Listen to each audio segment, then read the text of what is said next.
She is there. She's already created. And God would create her so that death should come to him by his wife.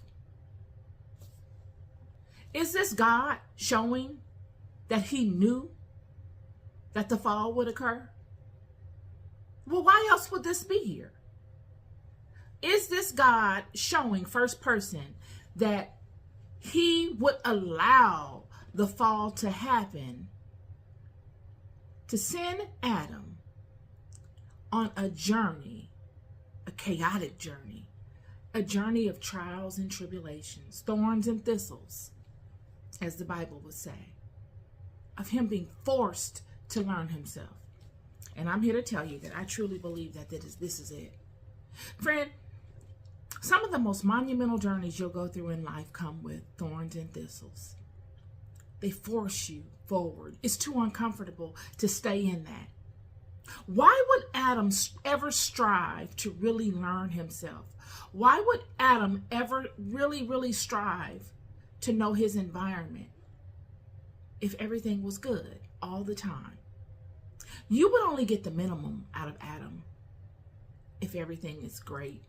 Winds are breezy and the sun is shining mildly and you smell lavender and roses and all the animals are obeying you and you know them and they know you are king and you have no enemy in sight.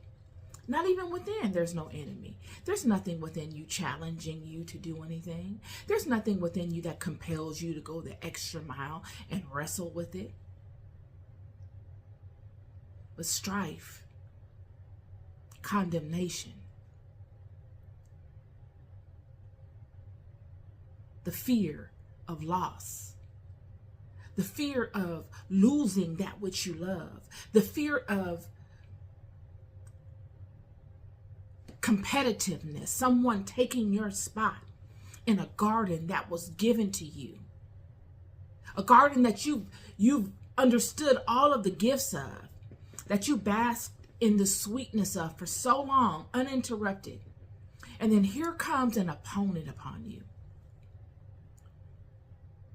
threatening your livelihood, threatening your ability to hold space. When the serpent came upon Eve, that was Adam's ability to be multiplied in the world. She didn't have another component or opponent. She is singular. She doesn't have a competitor.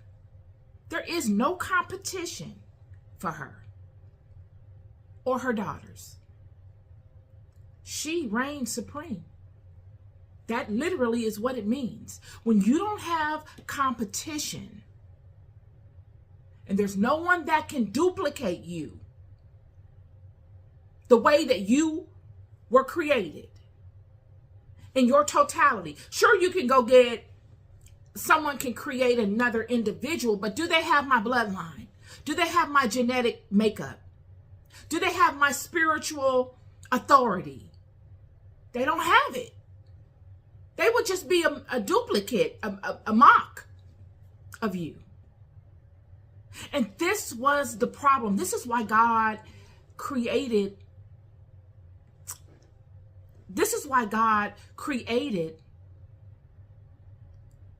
her the way he did. And this is why when you read in the Apocrypha, it says, "And I took a rib from him and created him a wife, that death should come to him by his wife." This is exactly what it means by that. This right here. Because what would happen is very interesting. These fallen ones, watchers, they all resided in what you would consider the first heaven.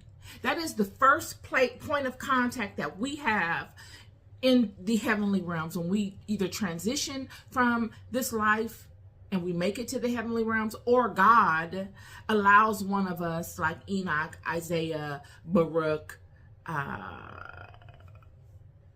to ascend to such places.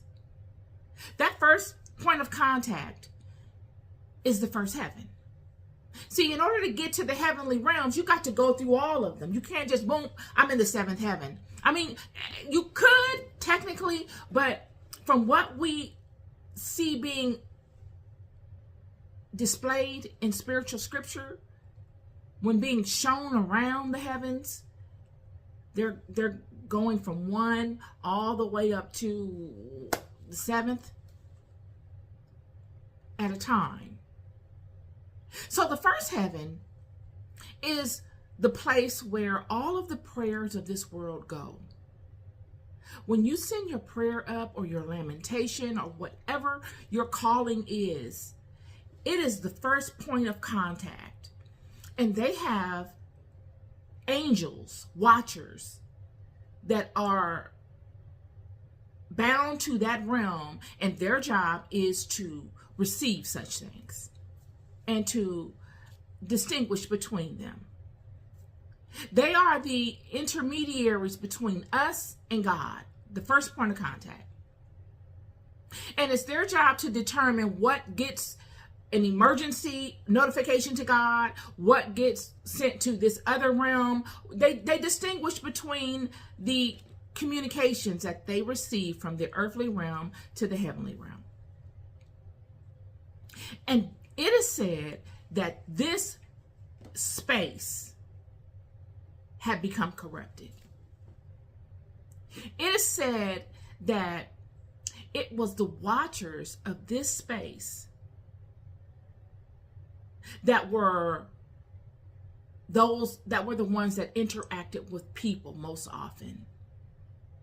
And in their interactions with us, the women, they became enamored. You must remember that the Eves of the world were not manipulative, seductive women in the beginning.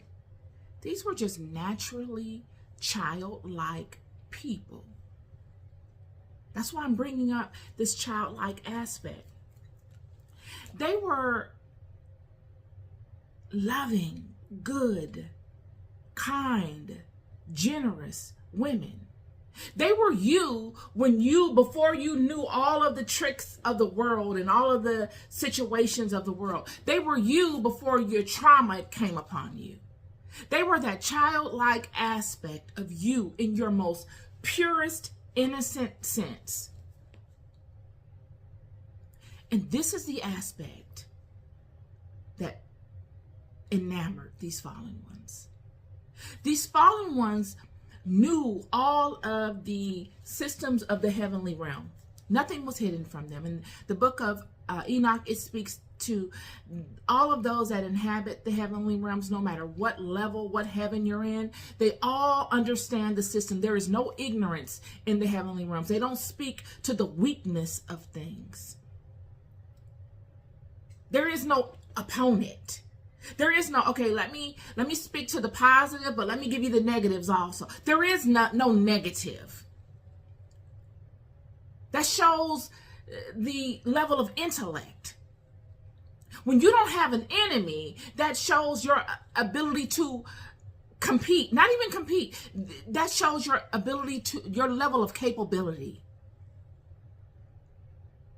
And in order to be capable, you must be knowledgeable. You must be able to distinguish every single variable that could come into play and be able to have an answer for all of them. These are those people. Yet that childlike aspect of her is what caught them. And it humbled them. And through time and interaction and through the corruption, it caused the corruption, if you were to ask me. Because why else would it be corrupted? How else could it be corrupted?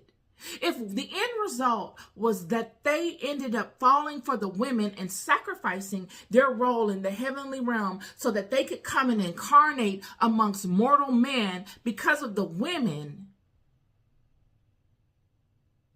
then why else would it be corrupted? Why else would the prayer, the portion of things where the prayers reach them become corrupted? What would be in it for them? Oh, would it be that they wanted power in the world so they would only honor prayers from certain people?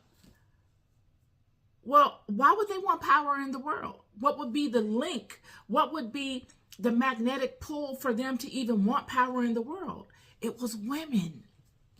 So what they were doing was they were taking prayers from certain people that were in association with certain women. Oh, Lulu over here. I like Lulu. Whatever Lulu prays about, I'm going to honor. I'm going to put my sauce on it. I'm going to give it to God and put it in front of God in a way where Lulu will definitely get this prayer answered. Because I like Lulu. I don't like Lulu because she's shaped cute and her hair is this, that, and the other. These people were naked. These people didn't have an eyebrow arch. They didn't have a toothbrush. They didn't have a washcloth. They didn't have a razor to shave. These people were, it was very tribal. We got to put our thinking caps on. They fell in love with the purest aspect of these women. And them being all-knowing or very intelligent individuals, they knew that with this purest aspect,